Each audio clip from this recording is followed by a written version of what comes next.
Bab 381. Mereka sudah mengujinya 3 kali. Lu Ze terdiam saat mendengar kata-kata ini. Rasanya seolah-olah dia sudah punya kesan tentang benda ini, bukan? Lu Ze memikirkannya dalam diam. Di sisi lain, setelah mendengar perkataan pria bertubuh besar itu, pria tampan itu tersenyum. Jangan khawatir, pengujian terakhir kali di sistem Shigui sangat berhasil. Kali ini, kami menemukan sarang binatang buas yang lebih besar. Pemandangannya pasti akan lebih besar saat itu. Pria kekar itu menyeringai. Benar sekali. Aku tidak sabar untuk melihatnya. Konon katanya ada beberapa benda roh berharga di sistem ENA. Mungkin, kita bisa menjadi kaya karenanya. Selama makhluk hampa itu melawan pasukan pertahanan sistem ENA, mereka bisa menyelinap masuk. Mata Lu Ze berbinar. Dia akhirnya tahu apa itu bom ruang angkasa pelemah tatanan. Mengujinya 3 kali, sekali di sistem Shigui, juga di Void Beast. Itu hanya bisa terjadi melalui lubang cacing yang alamiah, bukan? Ketiga tes tersebut seharusnya sesuai dengan kemunculan 3 lubang cacing alami, bukan? Biasanya, lubang cacing alami mungkin tidak muncul sekali dalam setahun. Kalaupun muncul, lubang cacing tersebut jarang terhubung dengan tempat yang terdapat makhluk hidup. Namun, dalam 3 bulan terakhir, ada lubang cacing setiap bulan, dan setiap saat, makhluk hidup yang kuat datang. Pertama kali, ada 3 monster berjubah hitam, tetapi mereka dimakan oleh Ying-Ying. Kali kedua, adalah binatang hampa yang muncul di sistem gula. Yang ketiga adalah Void Beast yang muncul di sistem Shigui. Kerusakan yang ditimbulkannya cukup signifikan. Lu Ze merasa ada yang tidak beres saat memikirkannya. Dia menemui semuanya 3 kali. Apa keberuntungannya? Dia baru berusia 18 tahun.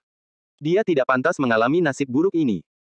Setelah kehilangan arah dalam pikirannya sejenak, ia mulai menata kembali ide-idenya. Setiap kali lubang cacing muncul, makhluk-makhluk kuat akan keluar. Pada saat ketiga, bahkan makhluk dari planet pun muncul dari lubang tersebut. Kalau ketiga percobaan itu benar-benar terlaksana, maka bom ruang angkasa pelemah tatanan itu mungkin bisa membuka lubang cacing, bukan? Lagi pula, lubang ini mirip dengan lubang cacing alami, bukan? Lagi pula, Federasi tidak akan menyadari ketiga insiden itu jika tidak mirip dengan insiden alamiah. Setelah mengujinya 3 kali, mereka sekarang dapat mengendalikan arah lubang cacing yang terbuka, bukan? Jika Jian Wen dan Chris membawa bom itu ke sistem ENA dan sekawanan binatang kehampaan keadaan planet keluar. Kulit Lu Ze merinding. Dia mundur sedikit dan mengirim pesan kepada Lin Ling. Lin Ling, kotak itu disebut bom ruang angkasa yang melemahkan tatanan. 3 lubang cacing yang kita temui kemungkinan besar diciptakan olehnya. Segera hubungi Wakil Komandan Bazar. Jangan biarkan benda itu meledak di sebuah planet. Itu akan menciptakan lubang cacing alami, dan makhluk hampa dari keadaan planet akan datang. Lin Ling, yang mengikuti Chris dan Jian Wen, memperlambat langkahnya dan melihat ponselnya. Setelah membaca pesan dari Lu Ze, alisnya yang indah mengernyit. Jika apa yang dikatakan Lu Ze benar, maka masalahnya cukup serius. Makhluk hampa yang muncul di luar angkasa akan cukup berbahaya. Jika muncul di planet lain, maka tidak akan ada harapan lagi bagi planet itu. Jangan biarkan bom itu meledak. Memikirkan hal ini, Lin Ling segera menghubungi Wakil Komandan Bazar. Beruntungnya, dia meninggalkan rincian kontaknya kepada mereka saat mereka memasuki sistem. Tentu saja, dia mungkin hanya menunjukkan kebaikan hatinya kepada Lu Ze. Bazar sedang menangani segala macam hal di kantornya di stasiun luar angkasa. Tiba-tiba, dia mengeluarkan ponselnya. Hanya orang-orang penting yang bisa mengakses ponsel ini. Siapa yang akan mengiriminya pesan saat ini? Setelah membuka ponselnya, dia mulai membaca pesan itu. Matanya melotot saat dia tiba-tiba berdiri. Berita itu terlalu mengejutkan hingga Qi dalam keadaan evolusi fana miliknya melonjak tak terkendali. Lubang cacing alami buatan manusia. Yang mengarah ke makhluk hampa keadaan planet. Otaknya terguncang. Hal terpenting adalah tempat ini tidak jauh dari sistem ENA. Meskipun Lin Ling tidak mengatakan apakah bom itu akan dibawa ke sistem ENA, dia masih dapat memprediksinya. Jika operasi dilakukan dengan benar, maka hasilnya akan sangat serius jika sesuatu terjadi pada sistem ENA. Memikirkan hal itu, dia segera membuka pintu dan berlari ke kantor komandan. Saat dia berlari, para prajurit yang berjaga merasakan Qi-nya dan melihat sekelilingnya dengan bingung. Seketika, Bazar tiba di kantor komandan dan menerobos masuk bahkan sebelum mengetuk pintu. Gedebuk. Pintu logam besar itu roboh, dan terlihat bekas telapak tangan di sana. Di dalam, seorang pria tampan mendongak. Ketika melihat pintunya tergeletak di tanah, disertai jejak telapak tangan, dan Bazar, dia menjadi benar-benar linglung. Keduanya saling berpandangan sejenak.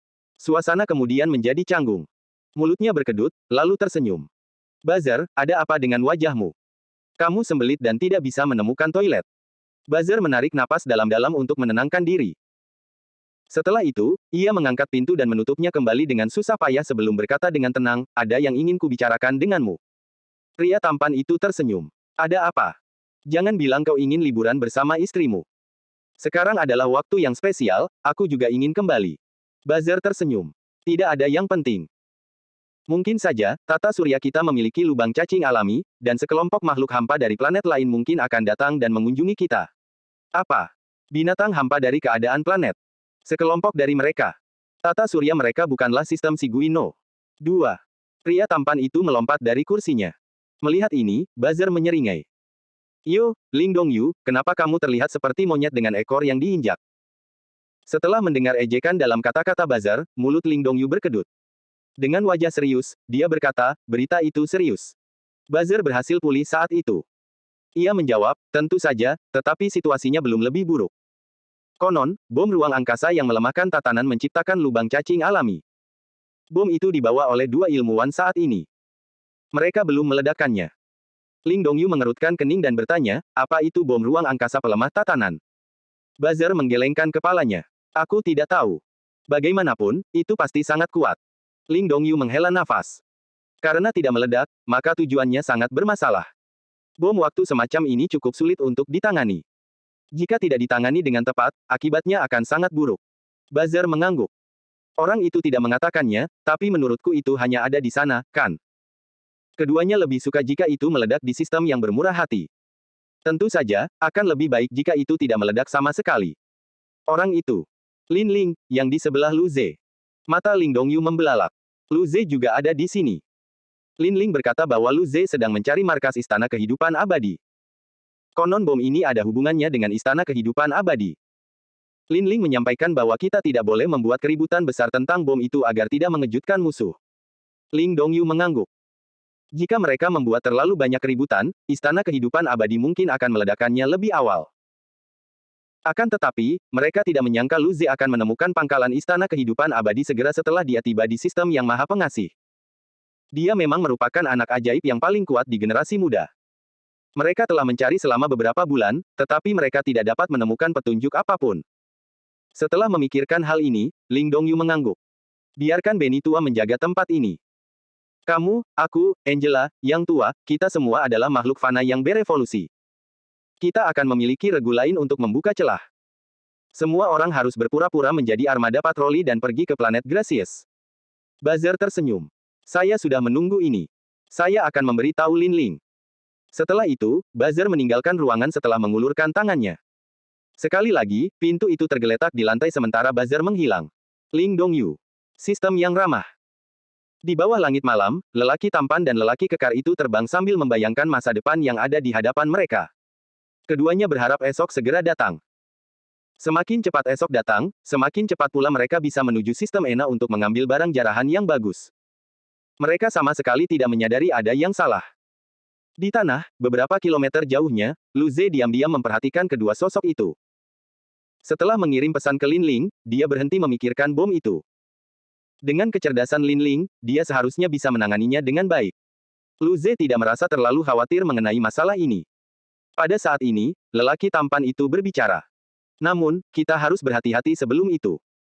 Bagaimanapun, ada beberapa keadaan evolusi fana dalam kekuatan pertahanan sistem yang bermurah hati.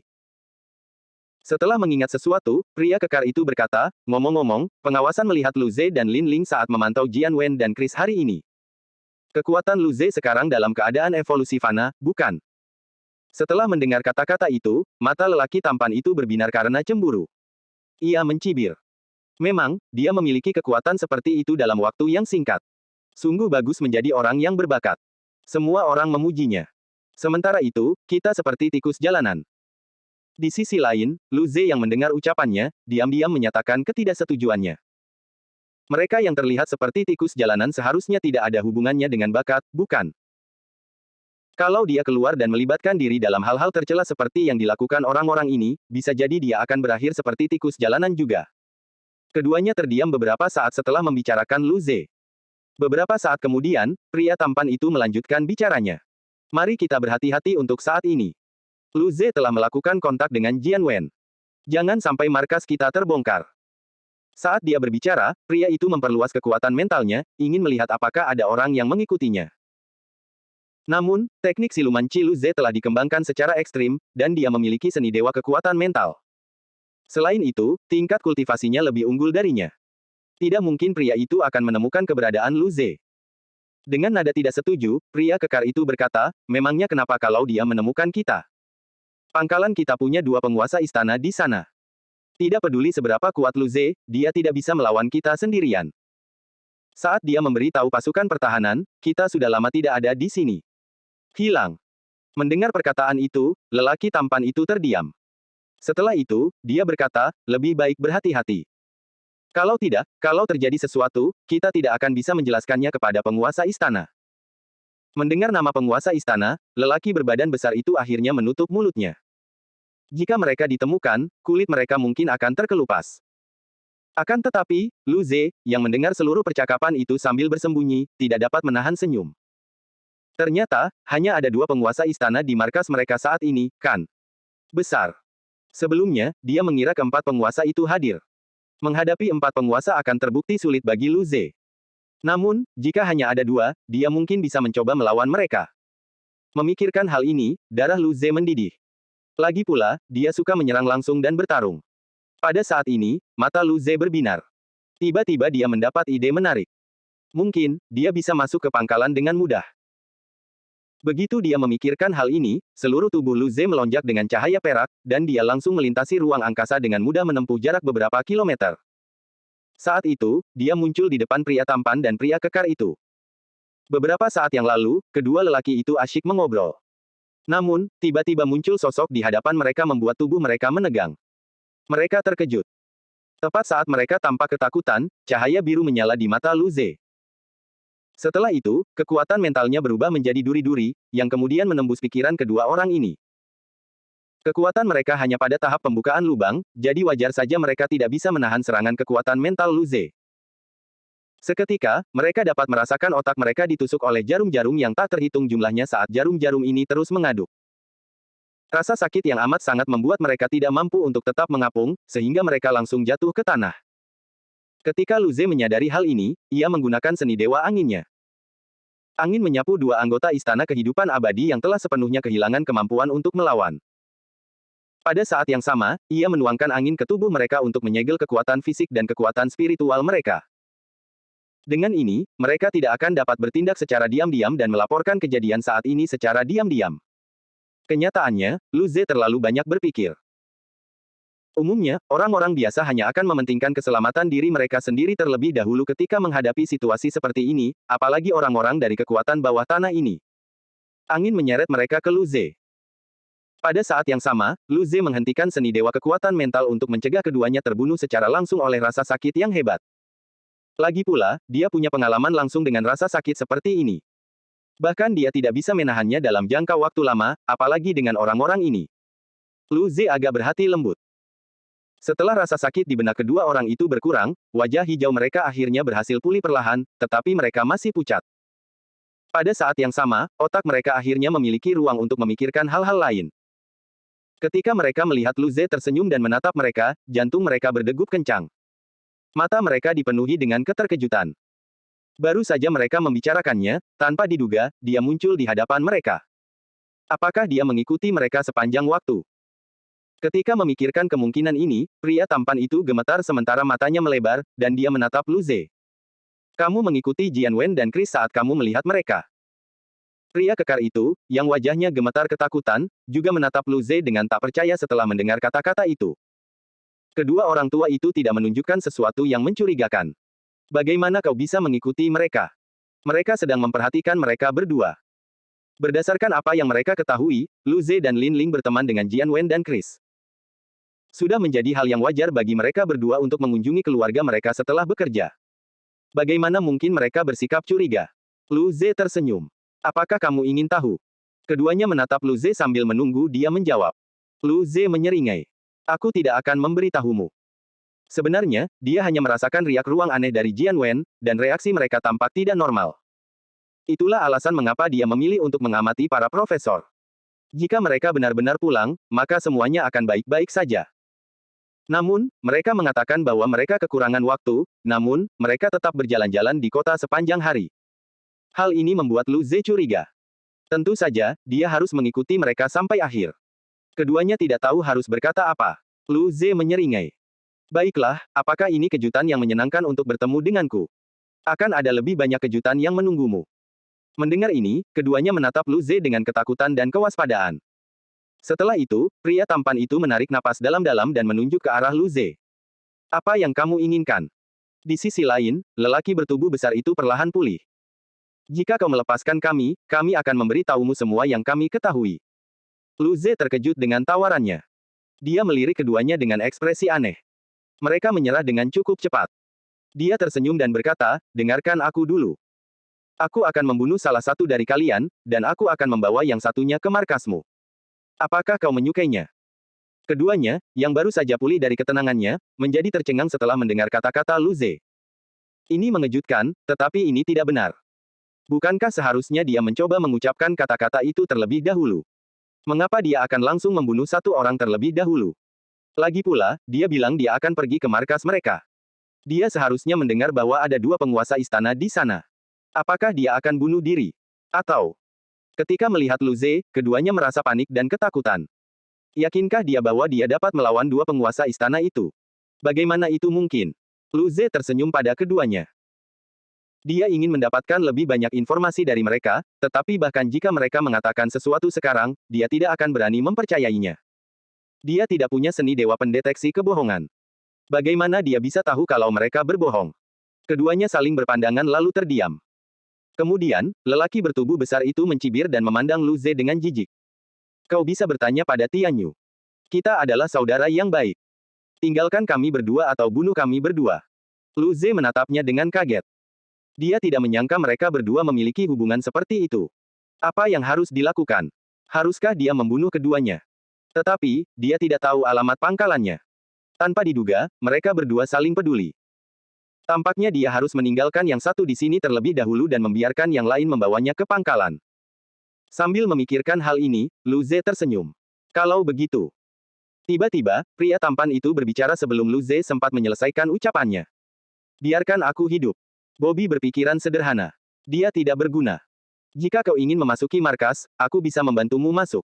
Lu Ze. Bobby menatap pria tampan itu dengan tak percaya. Dalam sekejap, suasana berubah canggung. Setelah mendengar Tianyu berbicara, Lu Ze hanya bisa menelan sisa kata-katanya. Awalnya, dia ingin meninggalkan yang satu dan membiarkan yang lain membimbingnya ke markas mereka. Mendadak, Lu Ze menatap Bobby yang tampak tidak percaya, lalu menatap Tianyu yang menatapnya penuh harap. Melihat Tianyu bahkan tidak mau repot-repot melihatnya, Bobby pun berteriak marah. Apa katamu, Tianyu? Ketika Tianyu mendengar ini, dia menatap Bobby dengan ekspresi rumit. Lebih baik satu orang mati daripada dua orang. Dia tidak menyangka Lu Ze akan membiarkan mereka pergi. Mereka terlalu lemah untuk melawan. Mata Bobby membelalak. Jadi kau ingin aku mati? Tidak. Tianyu terdiam.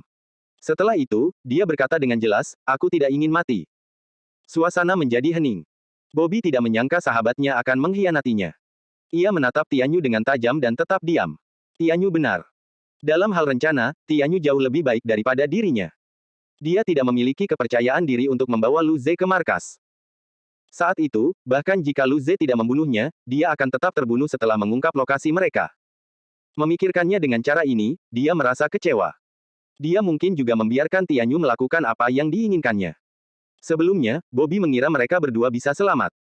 Namun, tampaknya ia akan mati pada akhirnya. Karena kedua orang itu tetap diam, Lu Ze hanya bisa menggaruk kepalanya. Kemudian, dia berbicara kepada Tianyu, yang sedang menatapnya dengan tatapan penuh harap. Kamu salah paham dengan kata-kataku. Aku tidak butuh bantuanmu untuk menyelesaikannya. Tianyu, Bobby. Keduanya, yang merasa bingung dengan kata-kata yang mereka dengar, menatap Lu Ze. Ketika Lu Ze melihat reaksi mereka, dia semakin yakin bahwa keduanya telah salah paham. Dia memiliki seni dewa transformasi, jadi dia tidak membutuhkan orang lain untuk mencarikan alasan baginya. Dia ingin membunuh satu orang supaya dia bisa berubah menjadi orang itu dan masuk ke dalam, oke. Memikirkan hal ini, Lu Ze menutupi seluruh tubuhnya dengan cahaya putih. Ketika cahaya putih itu menghilang, Lu Ze telah berubah menjadi Tianyu. Dia bahkan memiliki Qi yang sama dengan Tianyu. Sayangnya transformasi ini dilakukan dengan mengubah sel. Karena itu, dia tidak bisa berubah menjadi sesuatu yang bentuk tubuhnya terlalu berbeda. Namun, Lu Ze ingat melihat perubahan besar rubah di dalam dimensi perburuan. Mungkin, Lu Ze belum memiliki pemahaman yang memadai tentang seni dewa saat ini. Dia belum bisa melakukannya. Lu Ze ingin melihat apakah dia bisa mengalami perubahan yang lebih besar setelah dia menguasainya dengan lebih baik. Sementara itu, Tianyu dan Bobby benar-benar tercengang. Transformasi. Ini adalah pertama kalinya mereka melihat ini. Saat Tianyu melihat seseorang yang tampak persis seperti dirinya, bahkan memiliki Qi yang sama, dia merasa tidak enak hati. Ini tidak mungkin. Lu Ze tidak peduli betapa terkejutnya mereka berdua. Dia tersenyum dan berbicara dengan suara yang sama seperti Tianyu. Sekarang, apakah kamu mengerti? Di sampingnya, Bobby menatap Tianyu dan Lu Ze. Lalu, matanya berbinar. Mungkin, masih ada harapan. Tepat saat dia hendak berbicara, Lu Ze tersenyum. Baiklah, aku sudah memilih seseorang. Dia tersenyum pada Tianyu. Kamu Tianyu, kan? Tiba-tiba, Tianyu dengan cepat menjawab sambil tersenyum senang. Ya, namaku Liu Tianyu. Panggil saja aku Liu kecil. Benar saja, Lu Ze memilihnya. Bagaimanapun, Bobby berpikiran sederhana. Dia tidak akan banyak berguna bagi Lu Ze. Di sisi lain, dengan kecerdasan Tianyu, dia bisa bekerja sama dengan Lu Ze. Sementara itu, Bobby berkata dengan cemas, Lu Ze, pilih aku. Aku berjanji akan bekerja sama denganmu. Aku akan melakukan apapun yang kau katakan. Pada saat ini, dia tidak ingin menyerah pada nasibnya. Kalau masih ada harapan untuk hidup, maka dia tidak ingin memberikan kesempatan itu kepada orang yang mengkhianatinya. Di sampingnya, Tianyu melirik Bobby. Ada sedikit cemoohan di matanya, tetapi dia tetap diam. Lu Ze tersenyum. Kamu sangat pintar. Tianyu adalah orang pertama yang tenang. Ia kemudian tersenyum. Terima kasih atas pujianmu. Aku berjanji akan membantumu menyelesaikan misimu. Apakah kecerdasannya dihargai oleh Lu Ze? Dalam hal kekuatan tempur, dia memang lebih lemah dari Bobby, tetapi kekuatan tempur itu tidak berguna bagi Lu Ze. Keduanya bahkan tidak dapat bereaksi tepat waktu ketika Lu Ze menangkap mereka. Kecerdasannya menjadi alat tawar-menawarnya untuk bertahan hidup. Pada saat ini, Lu Ze berkata, "Mehm, aku suka orang yang lebih bodoh." Begitu Lu Ze selesai berbicara, senyum Tianyu membeku. Dia hendak mengatakan sesuatu, tetapi cahaya hijau menyala di mata Lu Ze. Akibatnya, angin di dalam Tianyu memusnahkan kekuatan hidupnya. Setelah itu, tubuh Tianyu terbakar dalam api merah, seketika mayatnya berubah menjadi abu. Ketika angin malam bertiup, mayatnya lenyap tanpa jejak. Lu Ze memasang ekspresi dingin. Dia tidak ingin mendengar apa yang coba dijelaskan orang ini. Bagaimanapun, waktu adalah uang. Sementara itu, Bobby sudah siap mati. Namun, apa yang dilakukan Lu Ze membuatnya tercengang. Bagaimana Tianyu tiba-tiba mati? Lebih jauh lagi, mayat pun tak luput. Suasana menjadi hening sejenak. Lu Ze menoleh dan menatap Bobby. Aku tidak butuh apapun darimu. Kau hanya perlu menurut. Bobby menggigil saat mendengar ucapan Lu Ze, lalu mengangguk cepat.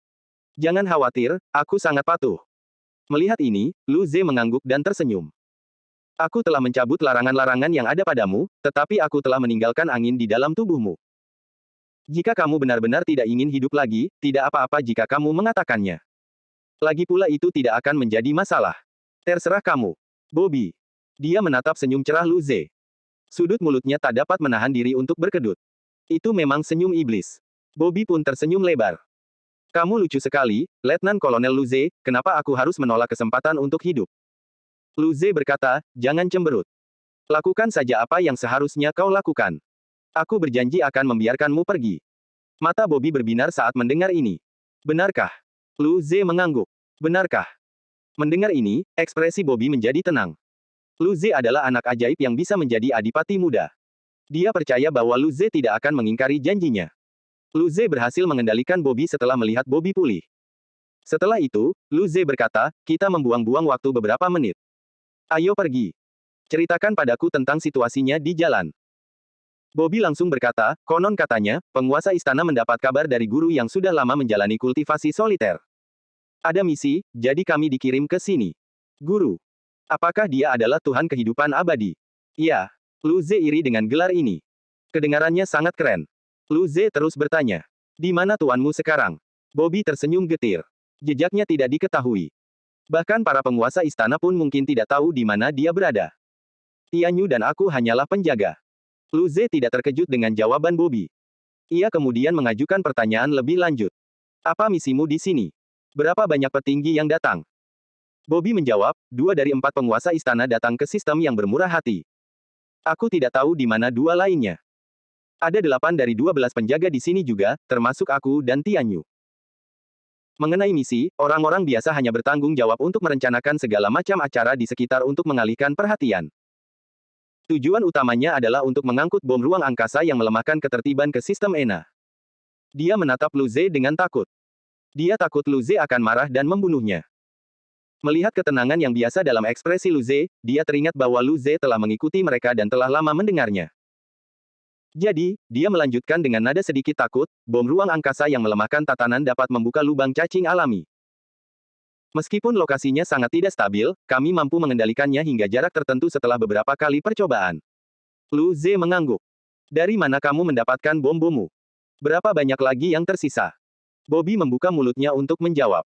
Tuan membawanya dari alam luar. Jian Wen dan Chris memiliki yang terakhir. Lu Ze mengangkat alisnya dan menatap Bobby. Apakah itu benar-benar yang terakhir? Keringat dingin membasahi Bobby saat menatap Lu Ze. Dengan suara gemetar, dia berkata, benarkah? Penguasa istana meninggalkan Tianyu dan aku untuk menangani ini. Aku bisa memastikannya. Lu Ze tidak sepenuhnya yakin apakah kata-kata Bobby dapat dipercaya.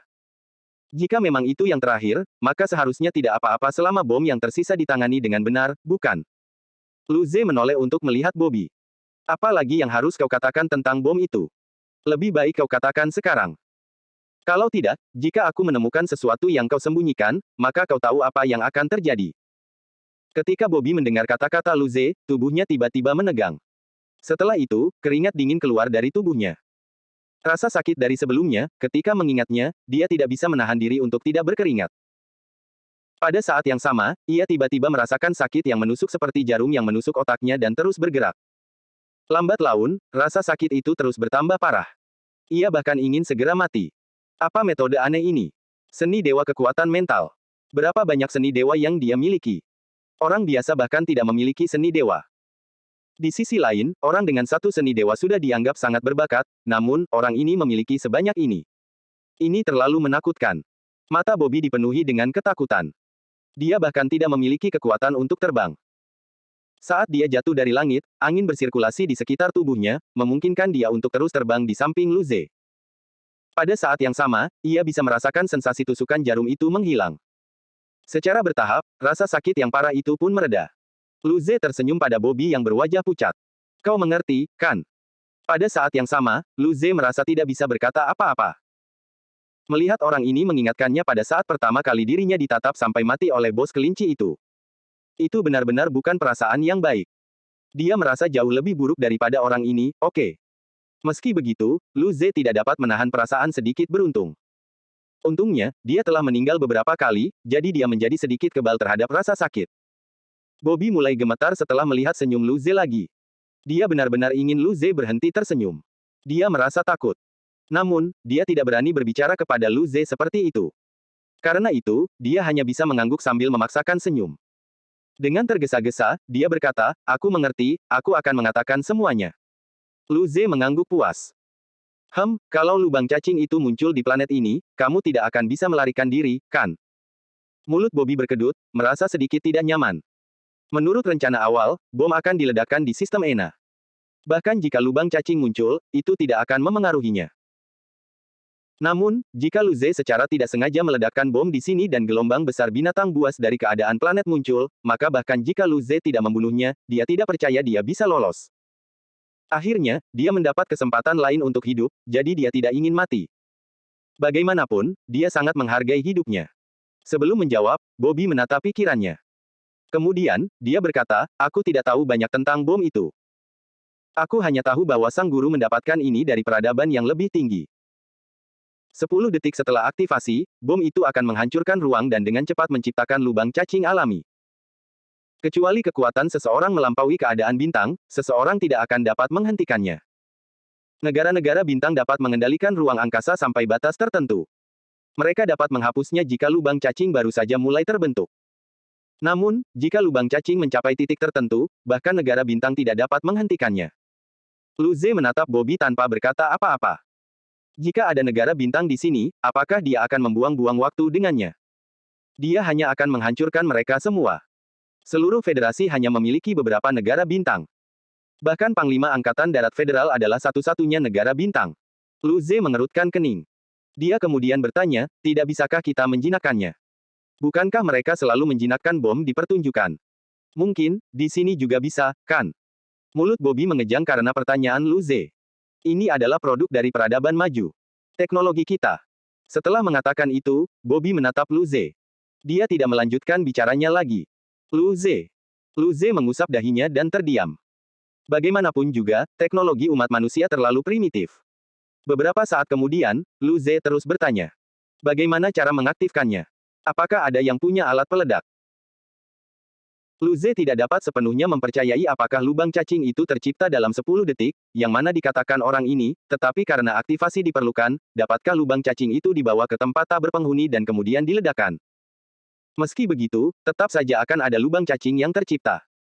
Jika seekor binatang kehampaan dari keadaan planet keluar, dia tidak akan mampu mengalahkannya. Terlebih lagi, dia tidak tahu apakah Lin Ling sudah memanggil bala bantuan. Saat itu, Bobby menjawab. Tidak, aku tidak tahu, tapi kurasa itu ada di tangan Tuan. Tuhan kehidupan kekal. Lu Ze merasakan perutnya sakit. Jika alat peledak itu berada di tangan seorang penguasa istana, dia masih punya kesempatan untuk mengambilnya. Akan tetapi, akan berbeda jika alat itu berada di bawah pengawasan penguasa kehidupan abadi. Tiba-tiba, Lu Ze memikirkan sebuah pertanyaan. Bagaimana penguasa kehidupan abadi tahu kapan harus mengaktifkannya? Ada sistem lokasi pada bom itu. Begitu bom itu terpasang, sang master akan mengaktifkannya. Lu Ze terkesiap saat mengetahui hal ini. Jika bom itu dipindahkan ke tempat lain, apakah penguasa kehidupan abadi akan menyadarinya? Apakah dia akan langsung mengaktifkannya? Para penguasa istana mungkin memiliki cara untuk berkomunikasi dengan dewa kehidupan abadi. Jika Lu Ze pergi untuk melawan mereka, cara itu mungkin akan langsung diaktifkan. Sungguh merepotkan. Lu Ze menundukkan kepalanya dan berpikir sejenak. Akhirnya, dia bertanya kepada Bobby, kamu dan Tianyu bertanggung jawab untuk mengawasi Jian Wen dan Chris.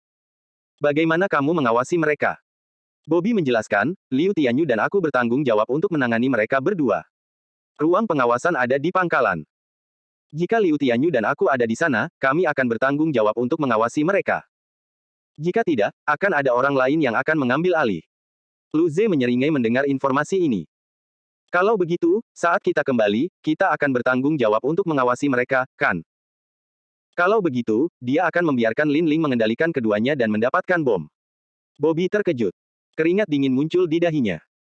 Tapi, kalau bomnya tidak bergerak dalam waktu lama, tuannya akan curiga. Bom itu memang diawasi. Kalau benar-benar berada di satu lokasi, lalu begitu sang master menemukan masalahnya, apa yang bisa mereka lakukan kalau bom itu langsung meledak? Jika meledak di sistem yang maha pengasih, bagaimana dia akan menghadapi beberapa binatang kehampaan dari planet lubang cacing? Dia belum ingin mati. Lu Ze tersenyum. Jangan khawatir, kita tidak akan membiarkannya diam terlalu lama. Kita hanya perlu mengambil alih selama beberapa menit. Meskipun mereka tidak dapat menjinakkannya dengan teknologi, mereka mungkin dapat melumpuhkannya dengan kekerasan. Setelah itu, Lu Ze mengeluarkan ponselnya dan menghubungi Lin Ling. Bagaimana keadaanmu? Lin Ling, yang saat ini mengikuti kedua profesor itu, berhenti sejenak dan menatap kedua orang di kejauhan. Setelah itu, dia menjawab, 1 jam atau lebih dan kita akan kembali ke kota Xingzhan. Apakah Anda sudah menghubungi pihak pertahanan? Iya, para petinggi telah mengerahkan pasukan. Mereka akan segera tiba. Mereka juga telah menghubungi pasukan pertahanan sistem ENA, tetapi karena setengah dari pasukan mereka telah pergi, mereka tidak dapat mengirim dukungan. Lu Ze merasa lega setelah mengetahui hal ini. Dia kemudian bertanya, apakah ada bala bantuan? Karena pasukan pertahanan perbatasan meminta bala bantuan, mereka akan tiba dalam 2 hari. Negara-negara planet terdekat di daerah ini adalah Letnan Jenderal Yue Jing dan Nigel. Letnan Jenderal Yue Jing perlu menjaga perbatasan, dan Letnan Jenderal Nigel adalah komandan pasukan pertahanan sistem ENA. Sebagian besar negara-negara planet di wilayah lain memiliki misi mereka sendiri. Mereka akan membutuhkan setidaknya 6 jam untuk datang. Jika lubang cacing itu muncul, mereka bahkan tidak akan mampu bertahan selama itu. Pada titik ini, Lu Ze merasa tertekan. Lu Ze kemudian mengirim pesan lagi. Saya punya berita. Alat peledaknya tidak ada di sini. Kita mungkin tidak bisa menghentikan ledakannya. Lin Ling sedikit terkejut dengan berita yang diterimanya. Dia melirik kedua orang di kejauhan. Lalu, apa yang harus kita lakukan? Lu Ze menjawab, Jian Wen dan Chris sedang diawasi. Jangan sentuh mereka dulu. Aku akan pergi ke pangkalan dan melihat apakah aku bisa mengendalikan pengawasan. Lalu, kalian cepat ambil bomnya. Aku akan memberi kalian waktu beberapa menit, dan kemudian, kalian harus menunggu pesanku setelahnya. Jika kalian masih tidak dapat menemukan cara untuk menghancurkan bom itu saat aku mengirim pesan, maka bawalah bom itu keluar dari tata surya dengan pesawat luar angkasa terlebih dahulu. Untungnya, pesawat luar angkasa itu otonom dan mampu mengemudi sendiri. Pesawat itu dapat langsung meninggalkan pesawat dengan bom itu. Setelah jeda sejenak, Lu Ze mengirim pesan sekali lagi. Ada jeda 10 detik setelah aktivasi. Jika memang aktif, bawa saja ke pesawat luar angkasa. Jangan impulsif. Lin Ling menggigit bibirnya dan mengangguk.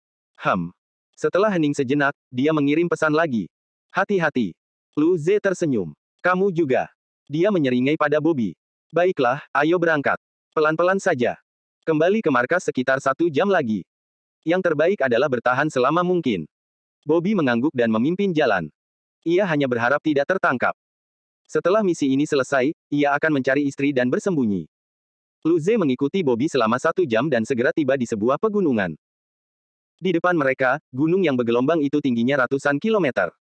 Gunung itu ditutupi dengan pohon-pohon dan tanaman merambat yang tinggi dan rimbun. Pegunungan itu membentang luas. Dari waktu ke waktu, suara kicauan burung dan lolongan binatang buas terdengar. Bobby membuka mulutnya untuk berbicara. Itu di depan. Orang-orang jarang datang ke daerah ini. Lu Ze mengangguk tanpa suara dan terus mengikuti di belakang Bobby. Tak lama kemudian, keduanya tiba di depan sebuah puncak gunung yang sangat biasa. Tingginya ribuan meter. Keduanya terbang ke titik tengah puncak.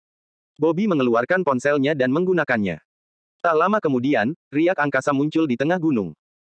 Fluktuasi ini meluas hingga membentuk pintu masuk bundar, memperlihatkan terowongan dalam di dalamnya. Ini adalah perangkat penyembunyian angkasa sederhana. Agak mirip ilusi. Perangkat ini dilengkapi dengan kemampuan untuk menghindari semua jenis deteksi. Lu Ze dan Bobby masuk ke dalam gua, dan pintu masuk luar ditutup sekali lagi. Di dalam, mereka berdua menyusuri gua yang berkelok-kelok. Setelah sekitar 1 kilometer, mereka sampai di dasar gua. Pada saat ini, Bobby menekan sebuah batu yang terangkat. Batu-batu di sampingnya bergerak, memperlihatkan sebuah perangkat logam berwarna putih. Bobby meletakkan tangannya di perangkat itu. Setelah suara yang jelas, sebuah suara terdengar. Selamat datang kembali, penjaga Liu dan Bobby. Pada saat yang sama, batu-batu di tembok terpisah, memperlihatkan lorong lain. Di dalam lorong itu, terlihat sebuah koridor yang terbuat dari logam abu-abu gelap. Langkah kaki mereka bergema di sepanjang lorong. Seluruh koridor itu panjangnya sekitar 100 meter. Di ujung koridor, mereka mencapai pintu logam hitam dengan indikator lampu merah. Lampu itu berkedip beberapa kali dan akhirnya berubah menjadi hijau. Berbunyi. Dengan suara keras, pintu terbuka, memperlihatkan ruangan dalam. Ini adalah pangkalan istana kehidupan abadi. Seluruh bodi pangkalan itu terbuat dari logam paduan abu-abu gelap. Saat memasuki pintu, ada ruang tunggu yang luas dengan beberapa terowongan di sampingnya. Ada 2 pemuda berdiri di pintu dengan senjata kekuatan roh. Keduanya langsung membungkuk setelah melihat Lu Ze dan Bobby. Penjaga Liu dan Bobby. Lu Ze tersenyum dan mengangguk. Tidak apa-apa. Di sampingnya, Bobby hanya mengangguk dan tidak berbicara. Citra Liu Tianyu di Istana Kehidupan Abadi cukup baik. Ia baik kepada semua orang dan dapat diandalkan dalam melakukan berbagai hal. Ia lebih disukai daripada Bobby di Istana Kehidupan Abadi. Setelah itu, Lu Ze mengikuti Bobby ke terowongan paling kiri. Di terowongan ini terdapat berbagai macam ruang pengawasan, termasuk ruang pengawasan kerusuhan di semua kota di tata surya. Ketika mereka sampai di ujung, ada pintu besi hitam. Bobby memindai telapak tangannya di samping. Kemudian, pintu terbuka. Ada beberapa layar di dalam, di mana Jian Wen dan Chris bisa terlihat. Saat ini, ada 2 orang di ruangan itu. 1 pria dan 1 wanita. Pria itu berambut putih dan tampak tua. Di sisi lain, wanita itu berambut emas dan cukup cantik. Dia tidak tampak terlalu tua. Mendengar suara pintu, kedua orang di dalam menoleh. Ketika melihat Liu Tianyu dan Bobby, mereka merasa lega. Pria berambut putih itu mengerutkan kening. Kalian berdua butuh waktu lama untuk kembali. Apa terjadi sesuatu? Bobby mengerutkan kening dan menjawab, apa yang bisa terjadi? Misi hampir selesai. Kita tidak perlu terburu-buru untuk kembali. Dibandingkan dengan Liu Tianyu, Bobby agak pemarah. Ia berbicara dengan lugas. Namun, meskipun berpikiran sederhana, ia bukanlah orang bodoh. Tentu saja, ia tahu apa yang harus ia katakan dalam situasi tertentu. Pada saat ini, tidak ada yang aneh dengan perilakunya. Di satu sisi, Lu Ze tersenyum. Pak Tuayu, Marina, terima kasih sudah mengawasi kali ini. Setelah misi selesai, aku akan mentraktir kalian makanan. Sebelum tiba di sini, Bobby memberitahu Lu Ze tentang kebiasaan Liu Tianyu.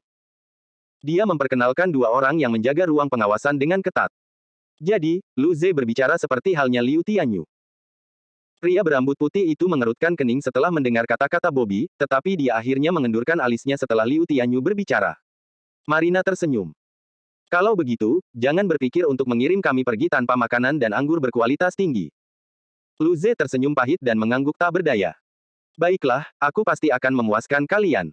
Keduanya tersenyum.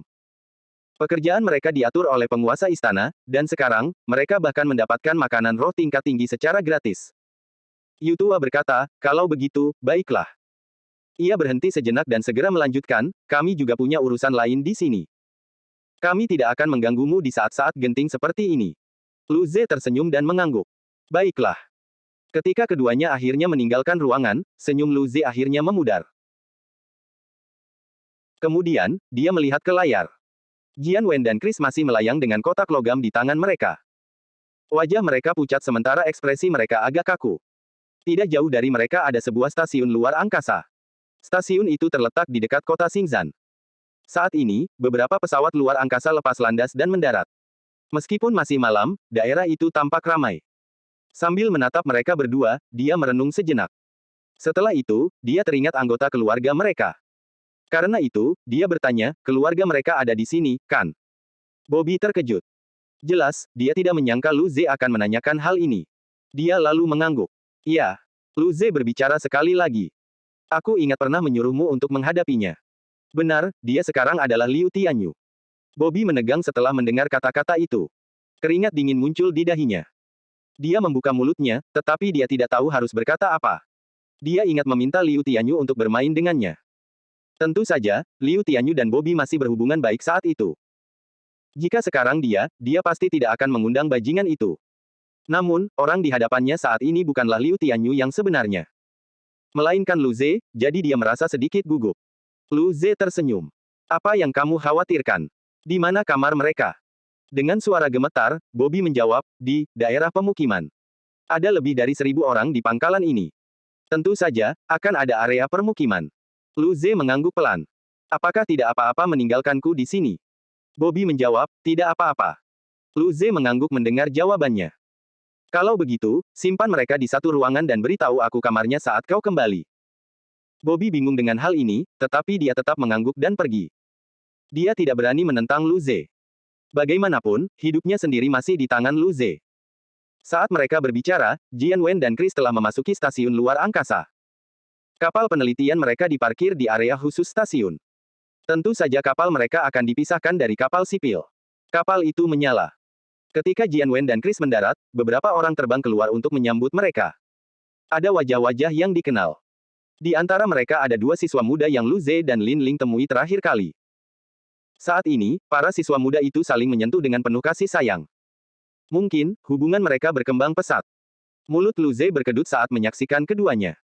Bahkan setelah menyusup ke kamp musuh, dia masih diberi makan makanan anjing. Bukankah itu agak terlalu kejam? Ketika melihat wajah pucat para profesor, semua orang menunjukkan kekhawatiran. Pemuda itu menatap wajah Chris yang pucat dan berkata, Profesor, apakah Anda baik-baik saja? Chris menggelengkan kepalanya dan tersenyum setelah mendengar ini. Aku baik-baik saja. Aku belum beristirahat selama ini. Aku kelelahan secara mental. Mereka baru menyadari bahwa ekspresi wajah mereka tampak tidak tepat. Namun, seharusnya lebih mudah untuk menyelinapkan sesuatu karena mereka bukan profesional. Pada saat ini, Lu Ze mengeluarkan ponselnya dan mengirim pesan kepada Lin Ling. Apakah kamu sudah berkumpul? Lin Ling, yang mengikuti di belakang, menyadari bahwa keduanya akan naik ke kapal. Karena dia tidak menerima apapun dari Lu Ze saat itu, dia menjadi sedikit cemas. Setelah melihat pesan Lu Ze, dia langsung membalas. MHM, Wakil Komandan Buzzer dan yang lainnya sudah mengawasi kapal. Saat Lu Ze dan Bobby menuju pangkalan, Lin Ling telah bernegosiasi dengan pasukan pertahanan bahwa para petinggi akan bertindak sebagai kapal patroli tentara pertahanan. Jika sesuatu terjadi di pihak Lu Ze, mereka harus mengambil tindakan sendiri. Ini terlalu serius. Dahulu kala, mereka telah menghubungi para petinggi untuk mengirim makhluk-makhluk yang kuat. Namun, mereka juga memiliki masalah mereka sendiri untuk ditangani. Oleh karena itu, akan butuh banyak waktu sebelum mereka dapat tiba dan memberikan dukungan. Mereka hanya bisa melakukan yang terbaik. Setidaknya mereka tidak bisa membiarkan bom meledak di sistem ENA. Ketika Lu Ze melihat pesan dari Lin Ling, matanya berkedip. Setelah itu, dia menjawab, kalau begitu, pergilah sekarang. Jika aku tertangkap, aku akan mengirim pesan kepada kalian. Di luar kota Xingzhan, di stasiun luar angkasa. Jian Wen dan Chris tersenyum. Baiklah, ayo pergi. Kita sudah membuang-buang waktu, jadi mari kita kembali ke laboratorium dengan cepat. Karena sudah diputuskan, maka tidak ada jalan keluar. Di sisi lain, tim peneliti menatap keduanya dengan cemas, tetapi mereka tetap mengangguk. Tiba-tiba, 3 kapal perang militer muncul di langit. Kapal-kapal perang ini melesat di udara dan berhenti di atas kapal penelitian. Puluhan pengawal lapis baja turun. Kedatangan kapal perang itu terlalu tiba-tiba dan mengganggu. Akibatnya, beberapa penumpang di stasiun berhenti sejenak dan memandangi kapal-kapal yang mengapung itu dengan rasa ingin tahu, bertanya-tanya sedikit tentang apa yang mungkin terjadi. Pada saat ini, cahaya perak muncul di udara dan terbang menuju kapal perang. Meskipun energi spiritualnya hanya sedikit terungkap, beberapa orang masih bisa merasakan tekanannya. Seketika itu juga orang-orang semakin terkejut. Ini pasukan pertahanan, kan? Apa yang mereka lakukan di sini? Itu daerah khusus, kan? Apakah ada orang dari pasukan bawah tanah yang berhasil masuk? Siapa yang baru saja terbang? Kelihatannya sangat kuat. Saya tidak melihatnya dengan jelas. Selama beberapa saat, semua orang berbicara di antara mereka sendiri. Pada saat berikutnya, sosok Lin Ling jatuh di depan Jian Wen dan Chris, di depan kapal penelitian. Pada saat yang sama, puluhan penjaga mengepung tim peneliti. Jian Wen dan Chris yang hendak naik ke kapal melihat kejadian ini. Dahi mereka basah oleh keringat dan mulut mereka penuh dengan kepahitan. Itu Lin Ling. Apakah mereka ketahuan? Bagaimana? Kapan mereka menyadarinya? Lalu, bagaimana dengan keluarga mereka? Ketika memikirkan hal ini, tangan dan kaki mereka menjadi dingin. Wajah mereka tampak semakin pucat. Dibandingkan dengan Jian Wen dan Chris, anggota tim peneliti lainnya tampak bingung saat mereka melihat penjaga yang mengelilingi mereka. Mereka adalah tim ilmuwan. Di era kosmik, status ilmuwan tidaklah rendah. Mengapa mereka dikelilingi seperti ini? Selain itu, mengapa Lin Ling ada di sini? Mereka baru saja mendiskusikan kedatangan Lu Ze dan Lin Ling di planet Gracious. Bagaimanapun, mereka menyaksikan sendiri bagaimana keduanya menghadapi Void Beast dan Blade Demon. Karena Lu Ze dan Lin Ling tidak sombong, mereka tentu saja memiliki kesan yang sangat baik terhadap kedua jenius ini. Namun, mereka tidak menyadari kemunculan Lu Ze dan Lin Ling di kota Xingzhan atau pertemuan antara mereka dan para profesor. Saat melihat Lin Ling di depan Jian Wen dan Chris, keraguan mereka semakin dalam. Untuk sementara waktu, setiap orang memiliki pertanyaannya masing-masing dalam benaknya. Suasana hening. Pada saat ini, Lin Ling menatap kedua profesor berwajah pucat itu dan berkata, Profesor Jian Wen dan Chris, serahkan saja. Kami sudah tahu segalanya. Ketika kedua profesor itu mendengarnya, tubuh mereka menegang dan darah di wajah mereka terkuras keluar. Awalnya, keduanya masih memiliki secercah harapan, mengira itu hanya kesalahan, tetapi sekarang, mereka baru saja kehilangan secercah harapan terakhir mereka. Pada saat ini, gadis muda itu, yang beberapa waktu lalu menunjukkan rasa sayangnya, menyuarakan keraguannya. Lin Ling, apakah kamu salah? Kamu seharusnya tahu karakter profesorku dan Profesor Jian Wen. Mereka tidak akan melakukan sesuatu yang ilegal, kan? Sambil berbicara, dia menatap pasukan pertahanan dan kedua profesor itu dengan ekspresi cemas. Profesor Jian Wen dan Chris, katakan sesuatu. Pada saat ini, kedua profesor itu saling melirik dan tersenyum tak berdaya pada Lin Ling. Memang, kamu dan Lu Ze berbeda, kalian tahu segalanya. Lin Ling merasa sedikit canggung saat mendengar pertanyaan itu. Sebenarnya, Lu Ze lah yang menemukan fluktuasi ruang pada mereka. Dia tidak tahu apa-apa tentang masalah ini. Untungnya, pria itu tidak ada di sini, atau dia akan lebih bangga lagi. Sementara Lin Ling merenung, dia menatap keduanya dengan rumit dan menjawab, kami tahu segalanya. Jian Wen menatap Lin Ling dan pasukan pertahanan. Wajahnya berangsur-angsur berubah mengerikan. Dia meraung, karena kalian tahu segalanya, maka kalian seharusnya tahu mengapa kami melakukannya, kan? Jika itu kalian, apa yang akan kalian lakukan? Hah? Apa yang akan kalian lakukan? Melihat ini, Lin Ling teringat keputusan yang dibuat ayahnya. Situasinya sangat mirip dengan yang sekarang. Tidak, ayahnya menanggung beban yang jauh lebih berat daripada mereka berdua. Bagaimanapun, dia adalah komandan. Pilihannya akan menentukan apakah mereka akan menang atau kalah dalam perang. Pada akhirnya, dia membuat keputusan yang sepenuhnya berlawanan dengan kedua profesor itu. Melihat wajah mengerikan Jian Wen dan penampilan putus asa Chris, Lin Ling membuka mulutnya, tetapi dia tidak tahu harus berkata apa untuk beberapa saat. Keheningan pun terjadi.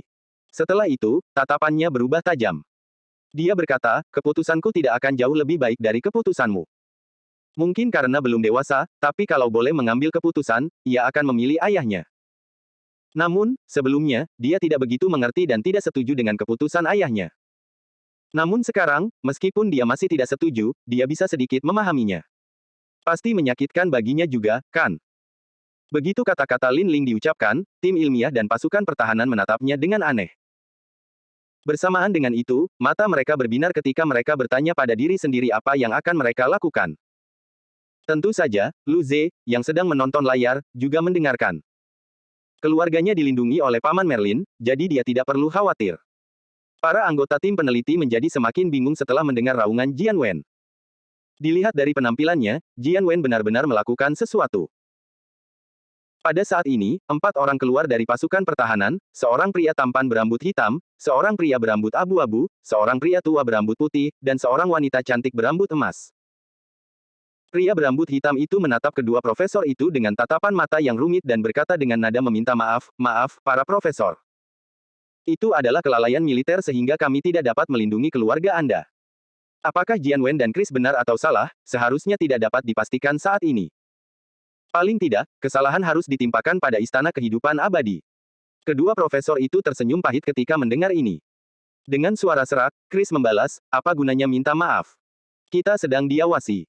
Karena kita tertangkap, bomnya, Tunggu." Sebelumnya, Jian Wen dan Chris sedikit bingung karena kedatangan para penjaga dan Lin Ling. Mereka tidak dapat bereaksi untuk beberapa saat. Mereka sudah mengobrol selama setengah menit. Secara teori, bom itu seharusnya sudah diledakkan, bukan? Mengapa semuanya masih normal? Keduanya menatap kotak logam itu dengan aneh. Tidak ada yang aneh. Sepertinya tidak diaktifkan. Pada titik ini, Lin Ling tersenyum. Ruang pengawasanmu sedang dikontrol oleh Z. Kamu tidak perlu khawatir untuk saat ini. Z juga berjanji untuk membawa keluargamu keluar. Aku harap kalian bisa bekerja sama. Kalau saja mereka tidak takut akan bereaksi berlebihan dan bom akan meledak, tentu saja mereka akan menghindari berbicara selama ini. Namun, kedua profesor itu telah mencoba. Mereka tetap tidak mengerti apa maksud bom itu. Chris dan Jian Wen yang masih bingung, tiba-tiba mendongak dan berkata dengan gemetar, "Apa yang baru saja kamu katakan?" Mereka menatap Lin Ling dengan penuh harap sekaligus takut, ingin memastikan sekali lagi. Lin Ling tersenyum. Karena Z sudah berjanji, maka dia pasti akan menepatinya.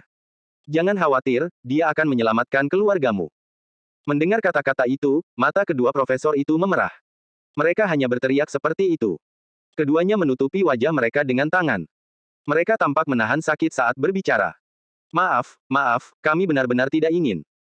Jika mereka mampu, mengapa mereka ingin membunuh miliaran orang? Mereka adalah ilmuwan, ahli biologi. Chris selalu berpikir bahwa setiap kehidupan layak dihormati.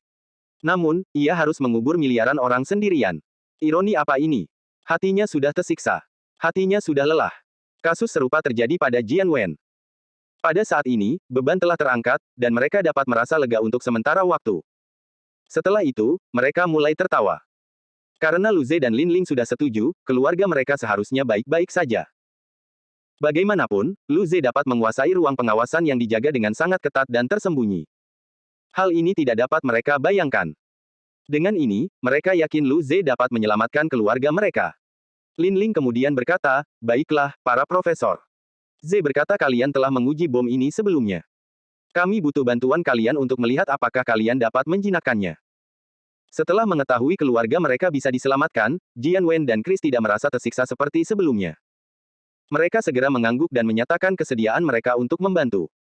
Itu hanya sumbangan kecil, tetapi mereka ingin menebus tindakan mereka sendiri. Melihat Jian Wen dan Chris mengangguk, kedua pria parubaya itu keluar dari pasukan pertahanan. Mereka mendatangi kedua profesor itu dan mulai menyelidiki kotak yang berisi bom itu. Setelah melihat para profesor berusaha menjinakkan bom, Lin Ling menoleh ke arah Ling Dongyu dan yang lainnya. Dia kemudian berbicara. Z mengatakan bom ini adalah produk dari peradaban maju. Kita mungkin tidak akan mampu menjinakkannya. Kita perlu bersiap. Ling Dongyu mengangguk setelah memikirkannya. Dia memberi isyarat kepada seorang prajurit dan berkata, siapkan kapal tanpa awak dan tetapkan target ke tata surya tak berpenghuni di selatan sistem Gracious. Jika terjadi hal terburuk, bawa saja ini keluar sistem. Sebulan yang lalu, seluruh sistem Shigui hancur total karena hal ini. Mereka tidak ingin sistem mereka sendiri berakhir seperti itu. Setelah hening sejenak, Ling Dongyu berbicara. Kirim kapal pengintai ke lokasi target dan bersiap. Jika lubang cacing benar-benar muncul, awasi setiap binatang buas yang keluar darinya untuk memastikan penyingkirannya. Hanya itu yang bisa mereka lakukan. Sejujurnya, solusi ini hanya bisa memberikan sedikit kenyamanan mental. Bagaimanapun, makhluk hampa di planet itu memiliki kemampuan melompat ke angkasa. Bagaimana mungkin kapal biasa bisa mengikutinya? Situasi terbaik adalah menjinakkan bom sekarang juga. Lu Ze, yang juga mengawasi di ruang pengawasan, memiliki sentimen yang sama. Akan lebih baik jika bom itu bisa dibongkar.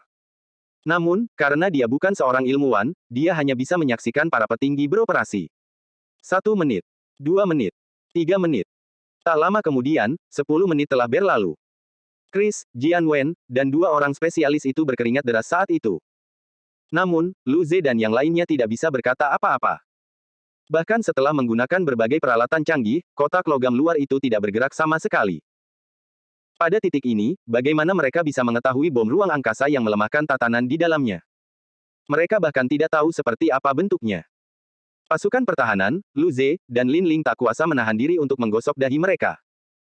Di satu sisi, Buzzer tidak dapat menahan diri untuk bertanya, bisakah kalian melakukannya atau tidak? Waktu yang lama telah berlalu. Meskipun Lu Ze mengawasi ruang pengawasan, dia tidak dapat mengendalikannya untuk waktu yang lama. Terlebih lagi, Lin Ling telah menyampaikan bahwa mereka telah diam selama 10 menit. Siapa yang tahu apakah penguasa kehidupan abadi itu akan curiga? Kedua spesialis senjata itu tersenyum pahit dan menggelengkan kepala. Kotak luar itu adalah satu objek utuh. Tingkat ketangguhannya berada pada tingkat planet. Jika kita ingin membukanya, kita memerlukan alat pemotong berskala besar, tetapi kita tidak akan tahu apakah benda di dalamnya akan aktif. Seseorang perlu memotong kotak luar untuk mengeluarkan bom. Suhu pasti tidak akan rendah saat memotong, dan energinya tidak akan lemah. Siapa tahu jika itu akan menyebabkan perangkat aktif. Setiap orang. Ini. Bukankah itu hanya bom? Apakah mereka perlu mengemasnya sebaik ini? Pada saat ini, ruang pengawasan tiba-tiba terbuka, dan Bobby masuk dengan wajah pucat. Meskipun dia sudah siap, jantungnya masih berdebar kencang saat melihat pemandangan di layar. Setelah itu, dia berbicara dengan ekspresi agak menangis. Aku telah menempatkan mereka di satu ruangan. Sambil berbicara, dia menggesek ponselnya, dan peta holografik 3D dari pangkalan itu muncul. Setiap ruangan ditandai. Dia menunjuk ke arah terowongan di sebelah kanan lobi dan ke sebuah ruangan di sudut terowongan. Itulah ruangannya. Lu Ze tersenyum pada Bobby dan menepuk bahunya. Terima kasih, kawan. Orang ini sangat kooperatif, Lu Ze hampir tidak ingin melakukan apapun padanya. Jantung Bobby berdebar kencang saat Lu Ze menepuk punggungnya. Ia hampir menangis. Masalahnya sekarang adalah Jian Wen dan Chris telah berusaha menjinakkan bom. Jika ini terus berlanjut, apakah Sang Master akan mengetahuinya? Ia merasa berada di ambang kematian. Jika ia harus menggambarkan apa yang ia rasakan saat ini, ia akan mengatakan bahwa ia merasa menyesal. Misi pengintaian ini sangat dihargai. Ia dekat dengan Liu Tianyu, dan Liu Tianyu disukai oleh penguasa istana. Itulah sebabnya ia mendapat kesempatan ini. Dia merasa hebat saat mendapat misi ini, tetapi memikirkannya sekarang, dia tampak terlalu naif. Saat Bobby sedang merenung, Lu Ze mengirim pesan ke Lin Ling. Tidak ada waktu. Jika tidak ada harapan untuk menjinakkannya, gunakan cadangan. Rencana. Hingga saat ini, kotak logam itu bahkan tidak dapat dibuka. Menjinakkan bom ruang angkasa yang melemahkan ketertiban pada titik ini akan menjadi sia-sia. Lin Ling terkejut saat melihat pesan itu. Setelah itu, dia bertanya kepada Ling Dongyu dan yang lainnya, bisakah itu dijinakkan? Ekspresi Ling Dongyu buruk. Dia merasa tidak berdaya. Tentu saja, dia bukan seorang profesional dalam hal ini, jadi dia harus bertanya kepada para spesialis. Sambil memikirkan hal ini, dia melihat keempat orang yang berkeringat deras. Kedua guru itu menggelengkan kepala. Suasana menjadi hening. Tiba-tiba, Jian Wen teringat sesuatu dan berkata, terakhir kali, ketika Chris dan saya melakukan pengujian di sistem gula, kami menemukan bahwa bom ini akan secara langsung mendistorsi ruang untuk membuka lubang cacing. Ada durasi untuk ini. Bagaimana jika kita membiarkan pesawat ruang angkasa memasuki dimensi warp saat bom akan diaktifkan? Apa yang akan terjadi? Setelah mendengar ini, semua orang tidak bisa menahan rasa terkejut. Dimensi warp adalah ruang yang benar-benar kacau. Jika mereka melakukan itu, bom ini seharusnya tidak dapat membuka lubang cacing dengan benar, bukan? Kedua ahli senjata itu saling berpandangan. Saran ini sepertinya masuk akal.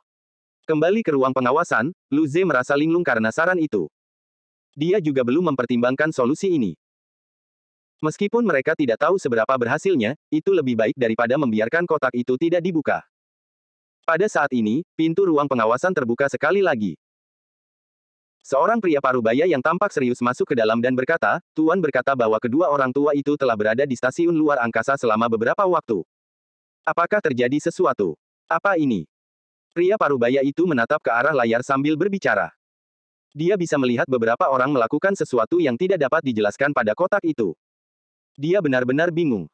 Lu Ze diam-diam menekan tombol kirim pada telepon daruratnya. Setelah menyadari kejadian itu, pria parubaya itu menatap Bobby dan Lu Ze dengan tatapan yang sangat dingin. Liu Tianyu, Bobby, apa yang ingin kalian katakan? Pada saat yang sama, kekuatan roh level 5 miliknya pada tingkat evolusi Fana bergegas menekan kedua orang itu. Bobby sudah takut. Dengan tekanan ini dan rasa bersalahnya, dia bahkan tidak bisa berbicara sementara tubuhnya gemetar. Tetapi, secercah harapan tiba-tiba muncul di matanya. Dia menatap Lu Ze. Karena dia berani masuk, itu berarti dia yakin bisa melawan penguasa istana. Mungkin dia masih bisa diselamatkan. Pada saat ini, Lu Ze menyeringai dan melambaikan tangannya ke arah pria parubaya itu. Salam, penguasa istana Leo. Bobby. Mulutnya berkedut saat melihat Lu Ze tertawa. Orang ini tampaknya tidak begitu bisa diandalkan. Namun, setelah melihat betapa tenangnya Lu Ze, Bobby merasa lebih tenang. Ia masih bisa diselamatkan. Leo merasa tercengang setelah melihat tindakan Liu Tianyu. Apakah dia terbelakang? Namun, ketika dia memikirkan situasi saat ini, dia tidak punya cukup waktu untuk menyelidikinya lebih dalam. Dengan suara dingin, dia bertanya lagi, Liu Tianyu. Apa situasi ini? Lu Ze tersenyum. Aku akui, Bobby yang membawaku masuk. Aku hanya datang untuk melihat-lihat. Aku akan segera pergi. Bobby. Apa maksudnya? Orang ini jelas memaksanya. Lagi pula, dia bilang dia mau pergi. Bagaimana?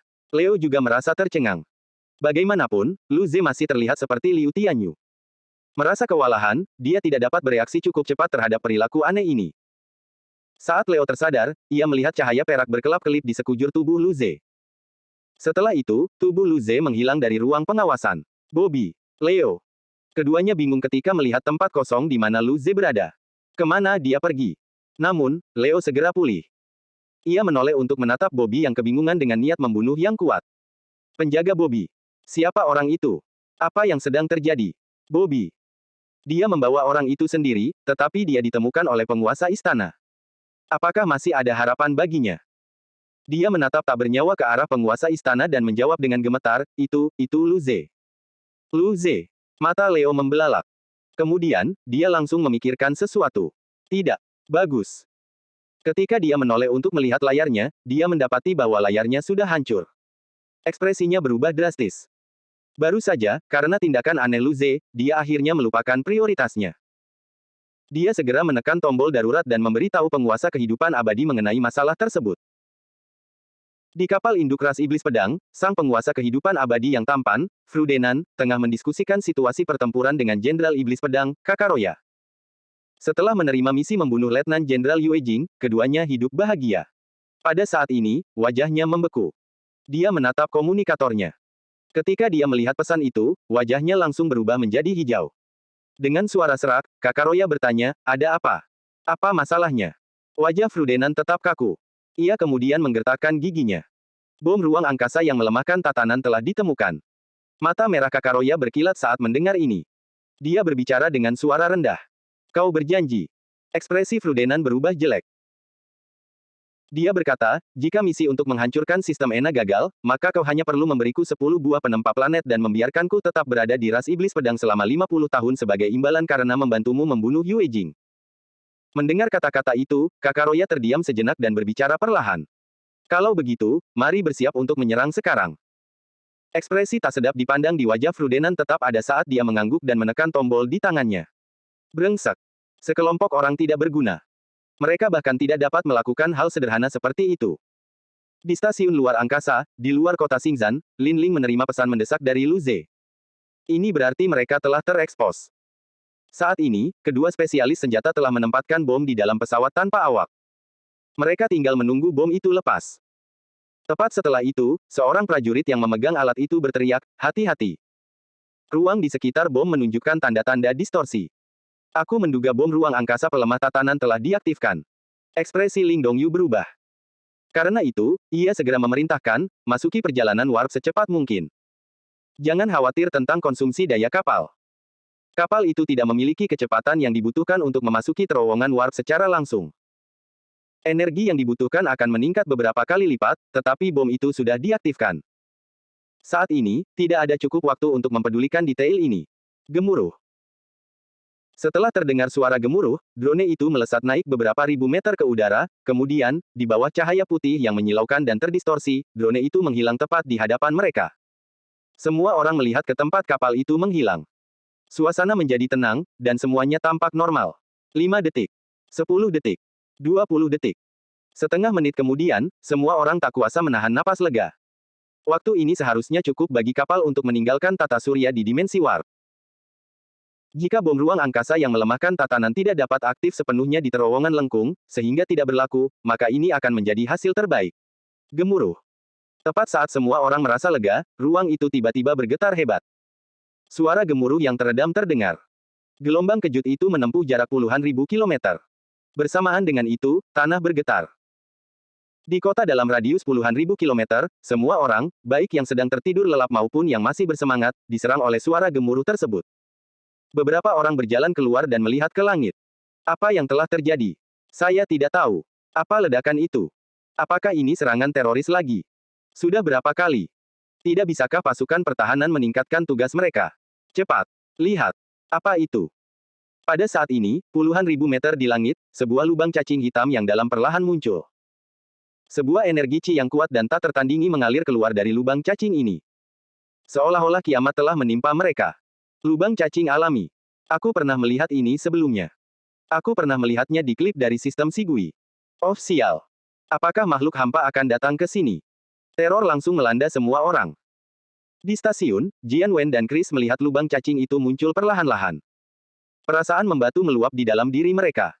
Kemudian, wajah mereka menjadi sangat pucat. Pada akhirnya, mereka mungkin tidak membawa bom itu ke sistem ENA, tetapi bom itu tetap aktif. Ini semua salah mereka. Lin Ling mengerutkan kening, dan energinya menjadi tajam. Tombak panjangnya muncul di tangannya. Di sisi lain, Ling Dongyu hanya bisa menggertakkan giginya dan berteriak, beritahu semua saudara untuk datang. Beritahu polisi untuk membantu mengawal warga ke tempat yang aman. Pada saat yang sama, energi spiritualnya yang kuat di level 4 dari keadaan evolusi fana menyembur keluar. Tak lama kemudian, tubuhnya sudah melayang di udara. Buzzer menyeringai. Sial. Apa yang akan terjadi tetap saja terjadi. Seorang lelaki tua berambut putih menghunus pedang panjang. Setelah itu, energi Qi tingkat 2 dari keadaan evolusi manusia melonjak. Dia menyeringai. Tidak apa-apa. Aku sudah hidup cukup lama.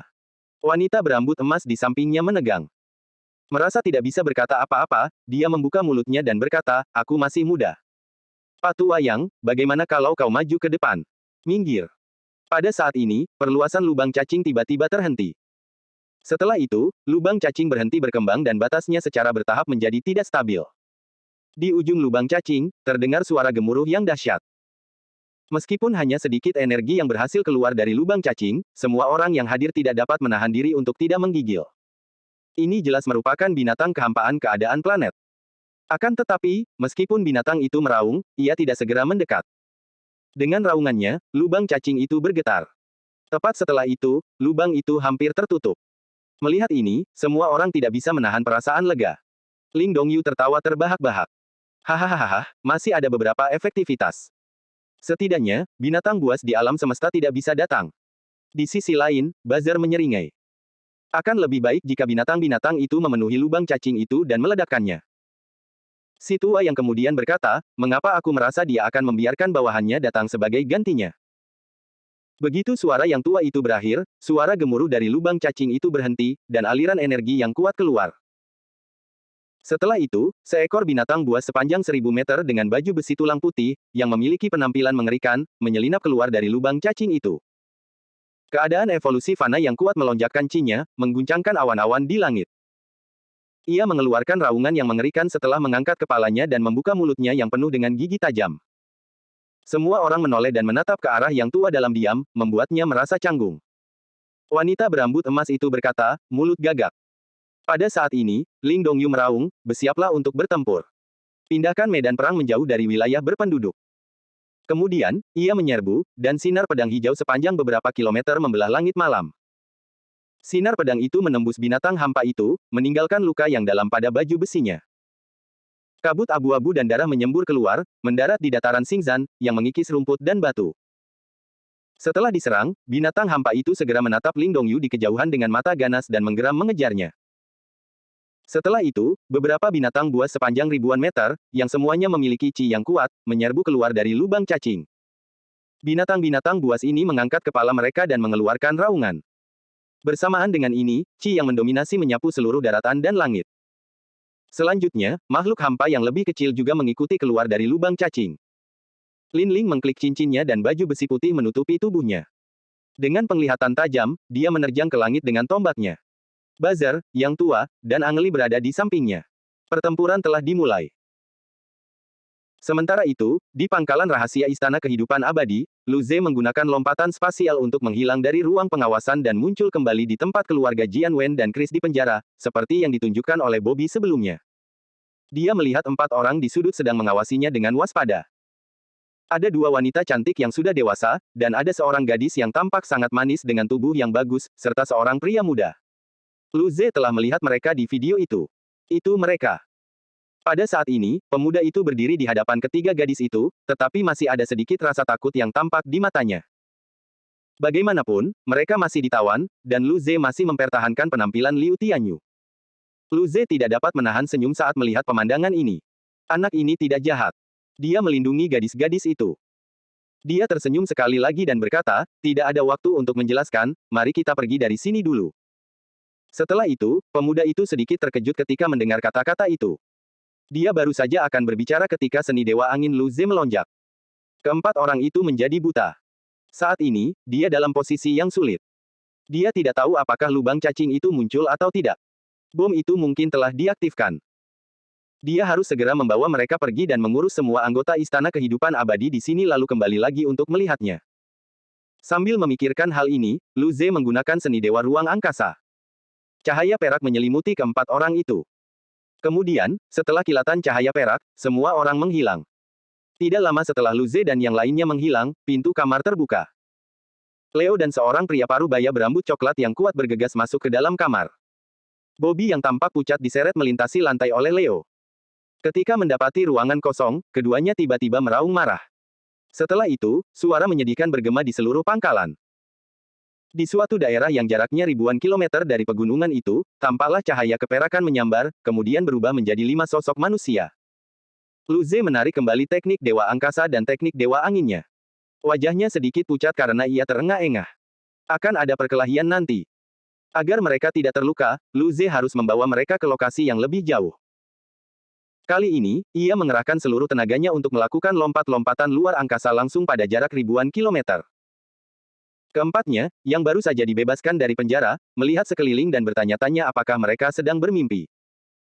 Setelah hening sejenak, Putri Chris berkata dengan tidak percaya, kita sudah keluar. Apakah kita selamat? Keempatnya sangat terkejut setelah tiba-tiba dibawa keluar. Setelah beberapa saat, kedua wanita tua itu kembali sadar. Wanita berambut emas yang mungkin adalah istri Jian Wen menatap Lu Ze dengan bingung. Bukankah kamu dari Istana Kehidupan Abadi? Mengapa kamu membawa kami keluar? Lu Ze menggunakan bola-bola merah di dimensi mentalnya, dan juga seni dewa regenerasinya, untuk memulihkan kekuatan roh dan kekuatan fisiknya. Dia menarik napas dalam-dalam, dan tubuhnya segera diselimuti cahaya putih.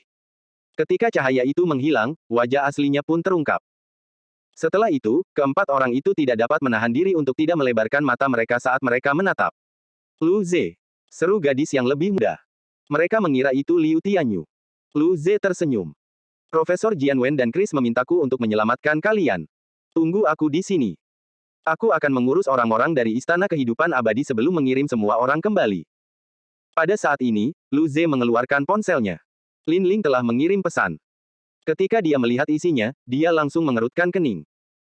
Lubang cacing itu masih muncul, namun untungnya, makhluk hampa dari keadaan planet tidak dapat datang. Memikirkan hal ini, Lu Ze merasa lega. Dia tidak bisa mengalahkan makhluk hampa tingkat planet. Namun, berbeda halnya dengan makhluk evolusi tingkat fana.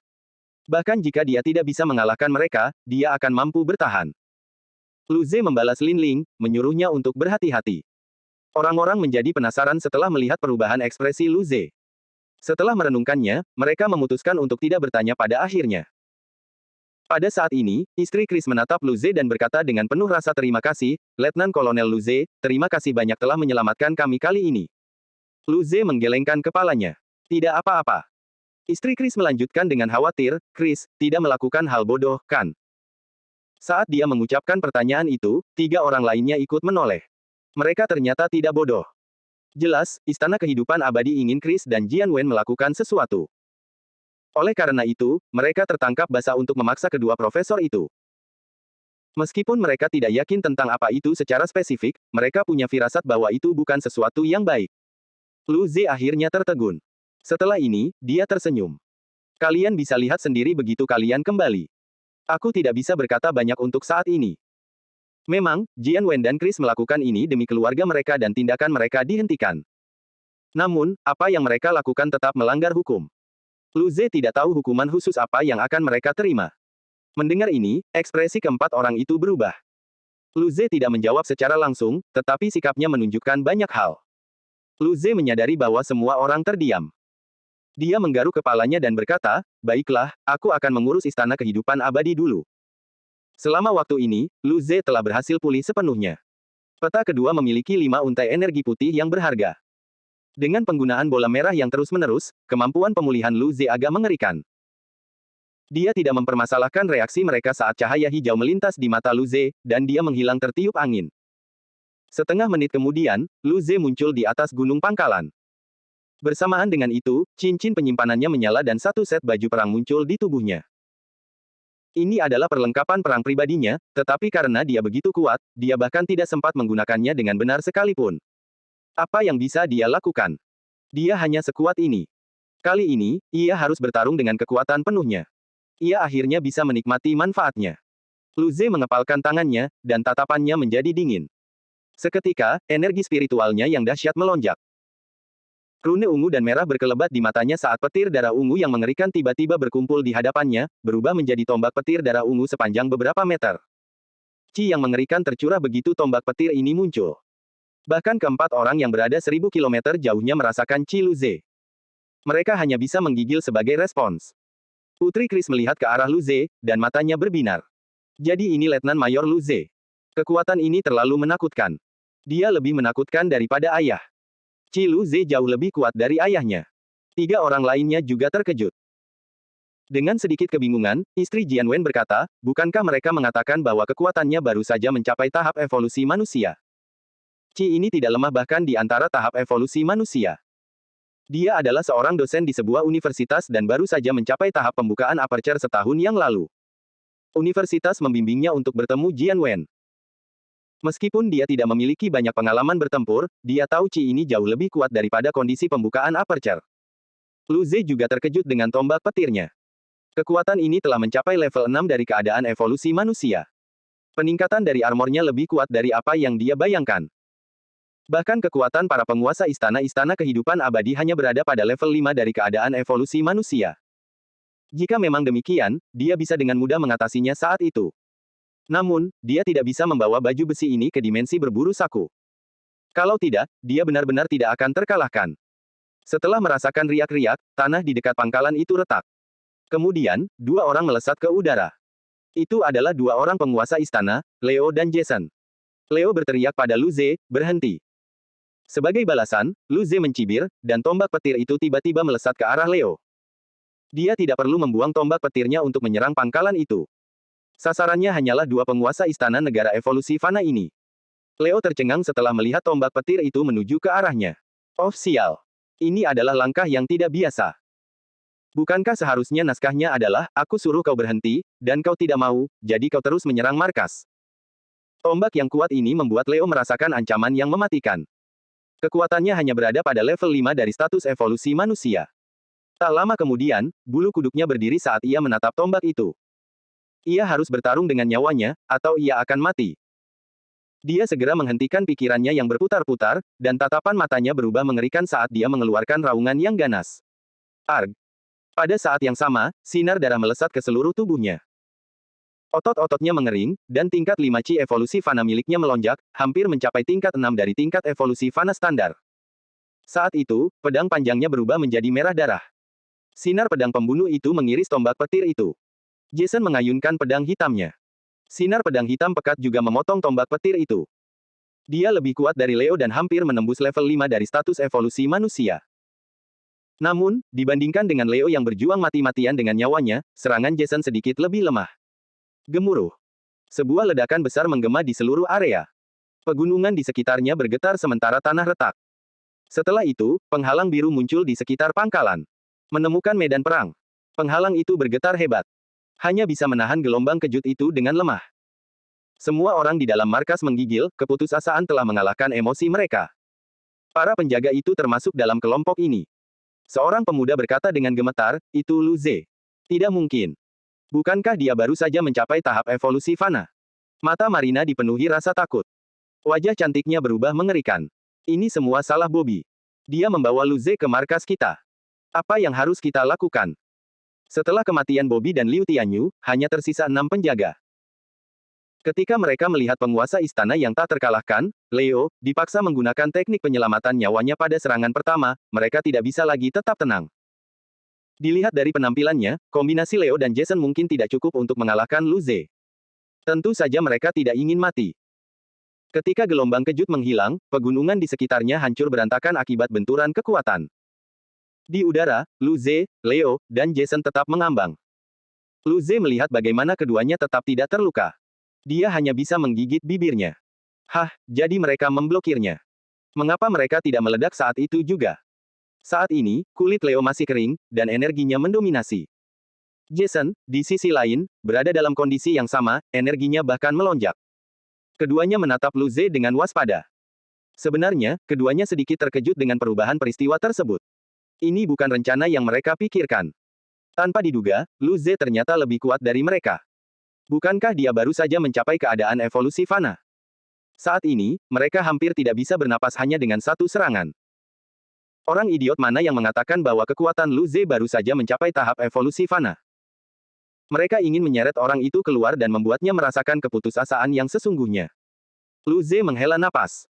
Lubang cacing alami telah muncul.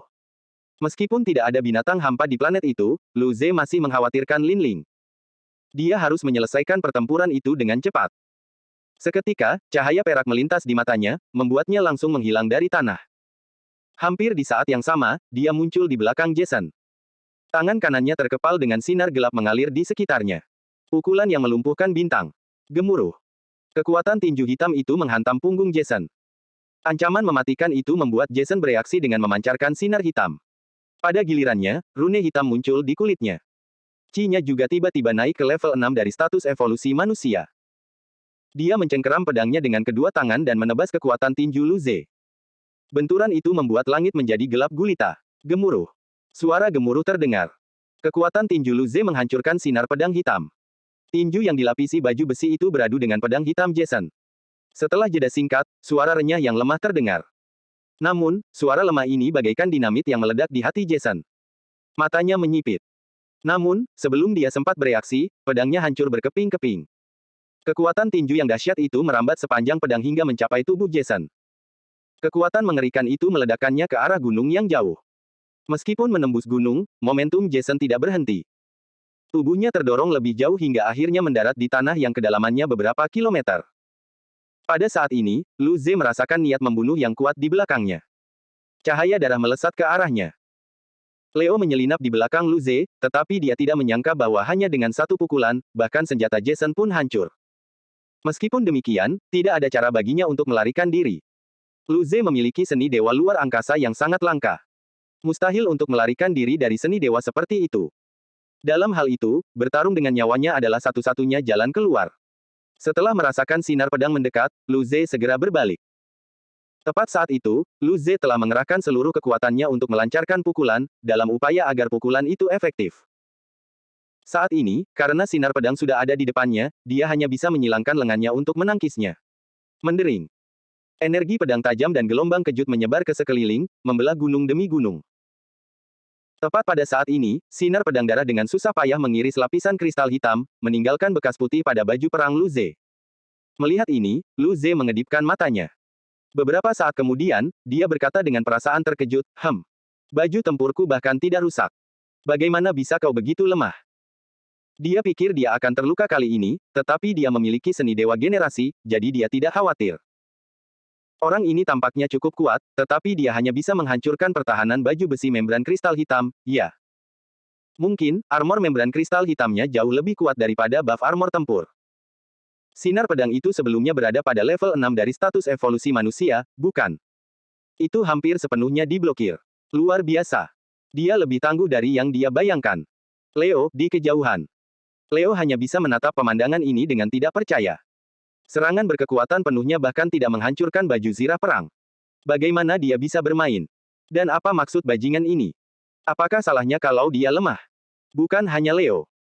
Mereka yang masih berpegang teguh pada secercah harapan di dalam markas Istana Kehidupan Abadi tercengang.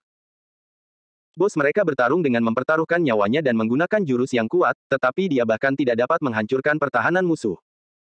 Pada saat yang sama, beberapa penjaga itu berencana untuk menyelinap pergi. Saat ini, suara dari kejauhan terdengar. Area tempat Jason mendarat meledak, dan sinar pedang sepanjang 1000 meter mendekati Lu Ze.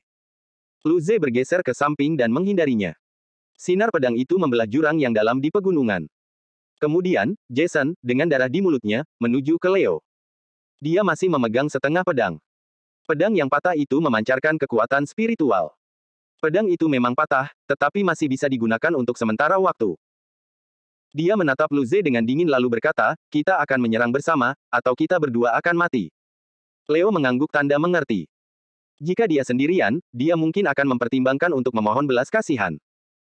Melihat keduanya bersama, Lu Ze menggunakan seni ilahi Bluebird 1 dan menyerbu. Bersamaan dengan itu, Lu Ze kembali menutupi dirinya dengan membran kristal hitam. Ketiganya bertarung bersama. Petir menyambar sementara kekuatan tinju melolong. Bersamaan dengan itu, sinar pedang menebas ke segala arah. Pada titik ini, penghalang energi pangkalan mulai retak. Orang-orang di dalamnya menggigil. Begitu penghalang ini hilang, tidak akan ada yang tersisa untuk melindungi mereka. Mereka tidak percaya mereka bisa bertahan hidup dalam pertempuran yang begitu intens. 6 penjaga itu merasa cemas. Begitu penghalang itu jebol, mereka memutuskan untuk melarikan diri. Jika mereka beruntung, mereka mungkin bisa selamat. Gemuruh. Dalam waktu setengah menit, ketiganya telah bertarung lebih dari beberapa ribu kali. Leo dan Jason merasa sangat frustrasi. Pada akhirnya, mereka tidak bisa berbuat apa-apa. Serangan Lu Ze bervariasi antara jarak jauh dan jarak dekat. Tombak petir itu sangat kuat. Bahkan, mereka berdua harus bekerja sama untuk menangkisnya. Apa yang bisa mereka lakukan? Mereka tidak bisa lari. Mereka juga tidak bisa mengalahkan Lu Ze. Seiring berjalannya waktu, kematian mereka semakin dekat. Akibat bentrokan itu, mereka dipenuhi luka dan bercak terbakar. Wajah mereka pucat, dan chi mereka memancarkan rasa urgensi. Arg. Meskipun mereka menggunakan teknik rahasia, durasinya seharusnya tidak sesingkat ini. Namun, Lu Ze memberi mereka begitu banyak tekanan sehingga mereka harus bertahan dari setiap serangan dengan sekuat tenaga. Akibatnya, durasinya pun dipersingkat. Tubuh Leo benar-benar kering seperti mumi. Sementara itu, kulit Jason berubah hitam pekat. Saat itu, mereka hampir membakar seluruh tenaga hidup mereka. Di sisi lain, chi mereka sedikit lebih kuat dari Lu Ze. Keduanya menatap Lu Ze dengan tatapan tajam, penuh niat membunuh. Leo terengah-engah dan menyeringai. Kita toh akan mati juga. Membawa anak ajaib sepertimu bersama kami adalah hal yang pantas.